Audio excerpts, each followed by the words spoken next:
राकेश अग्रवाल जी। श्री राधा वल्लभ श्री हरिवंश गुरु जी। राधे राधे गुरुदेव, आपके चरणों में कोटि कोटि प्रणाम। गुरुदेव, कबीरदास जी कहते हैं, दुख में सिमरन सब करें, सुख में करे ना कोई। परंतु दास को इसके विपरीत अनुभव होता है। अनुकूलता यानी कि सुख में भजन नाम जप में आनंद की अनुभूति होती है, परंतु प्रतिकूलता में ईश्वर में आस्था होते हुए भी भय एवं क्रोधवश नाम जप में बाधा उत्पन्न होती है। हाँ, ठीक बात आपकी भी है, और वो तो महापुरुष है, वो तो कह ही रहे हैं। सुख का भोग करते हैं आप, भजन नहीं, सुख का भोग। अनुकूलता का जब भोग होता है ना, तब बड़ी कृपा है भगवान की, समझ में आ रहा है। और जो हम नाम जप करते हैं, तो नाम जप का सुख नहीं है, अनुकूलता का सुख है।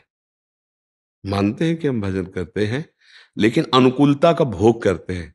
और जब उस अनुकूलता विपरीतता में आ गई, तो फिर हम अनुकूलता को जो भोग कर रहे थे वो हुआ नहीं, तो भजन में अरुचि है।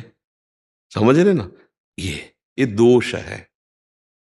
सुख में अगर भजन का सुख ले रहे थे, तो वो अनुकूलता चले जाने पर भजन का सुख तो बकाया है ना, तो होना चाहिए था ना।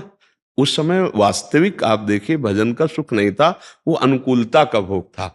परिस्थिति अनुकूल है, उसका उपभोग हो रहा है, तो नाम जब करते हैं ऐसा लगता है बड़ी कृपा है भगवान की। लेकिन जब विपरीत परिस्थिति आई, तो नाम जब क्रिया भी रुक गई और भगवान की कृपा पर भी संदेह हो गया, क्योंकि अनुकूलता का भोग कर रहे थे। वहां जो कबीरदास जी कह रहे हैं कि जब अनुकूलता थी और आप उसका भोग ना करते और नाम में उस समय चित्तवृत्ति लगाते, सुख लेते नाम का, तो प्रतिकूलता जब आती तो अनुकूलता का भोग किया नहीं, इसलिए प्रतिकूलता का भोग करना नहीं पड़ता और नाम जप का सुख आपको मिलता। उस सुख में आप निमग्न रहते तो दुख आपको व्यापता नहीं, आप क्रॉस कर जाते।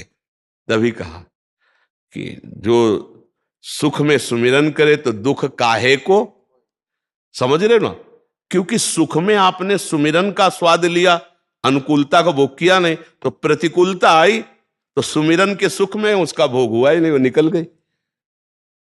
अगर हम सुख में सुमिरन करते तो दुख का भोग ही नहीं होता।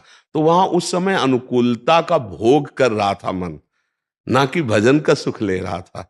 इसलिए हमें चाहिए अनुकूलता और प्रतिकूलता दोनों में समान भाव रख करके भजन के सुख में लगे, तो ये दोनों द्वंद्व हैं, इनकी सत्ता नहीं। जैसे दिन किसी को प्रिय लगता है तो रात किसी को प्रिय लगती है, पर तुम्हारी प्रियता से रात रात ही नहीं बनी रहेगी, दिन भी आएगा, या दिन दिन ही नहीं रहेगा, रात भी आएगी। नहीं, जैसे उल्लू को रात बहुत प्रिय है, अंधेरा प्रिय है, किसी को दिन बहुत प्रिय, तो उसकी प्रियता से प्रकृति के परिवर्तन का कोई फर्क, वो तो बदलेगा ही बदलेगा।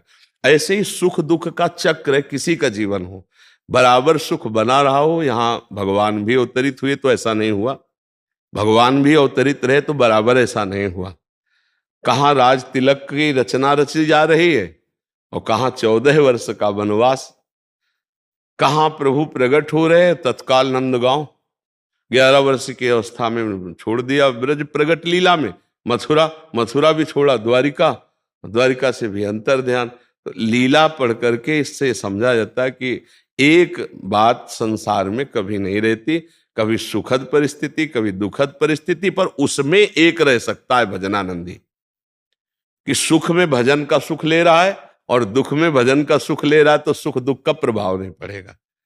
तो कबीरदास जी जो कह रहे हैं उसकी आंतरिक वृत्ति का भाव यही कि वो अनुकूलता का भोग करता है, भजन सुख का नहीं। यदि भजन सुख का, जो सुमिरन सुख का, तो दुख काहे को होए, बाहरी दुखाया अंदर से परमानंद में, भजन में सुखी इसलिए आनंदित है।